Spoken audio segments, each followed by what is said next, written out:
राजनीति में कभी दोस्त दुश्मन हो जाता है तो कभी दुश्मन दोस्त बन जाता है, लेकिन बिहार में बीजेपी और जेडीयू के बीच अलग ही रिश्ता है। दोनों ना तो दोस्त हैं और ना ही दुश्मन। या यूं कहें कि घर में यानी बिहार में दोस्ती है और बाहर कांटे की टक्कर। नीतीश कुमार बिहार में बीजेपी के सहयोगी हैं, लेकिन बाहर भाजपा के लिए ही मुश्किल बढ़ा रहे हैं। मणिपुर में हुए चुनाव में जेडीयू ने खाता खोला और 6 सीटों पर बीजेपी प्रत्याशियों को हराकर जीत हासिल की।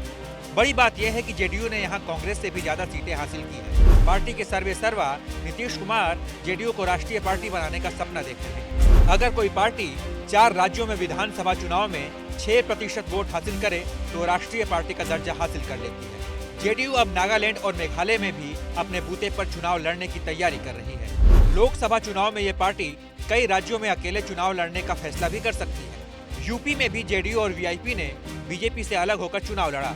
बताया जाता है कि जेडीयू और वीआईपी ने बीजेपी के साथ गठबंधन की कोशिश की, लेकिन कामयाब नहीं हो पाए। वीआईपी पार्टी की वजह से बीजेपी को कुछ सीटों पर नुकसान भी उठाना पड़ा।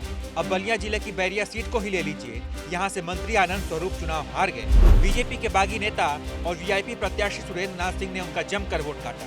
खैर, जेडीयू की इस सफलता से पार्टी के नेताओं में खुशी है और वो बीजेपी को लगातार चेतावनी भी दे रहे हैं। बता दें कि बीजेपी और जेडीयू का पुराना नाता है, लेकिन साल 2013 में एक बार जेडीयू ने बीजेपी से नाता तोड़ लिया था और 2015 में आरजेडी के साथ मिलकर सरकार बनाई।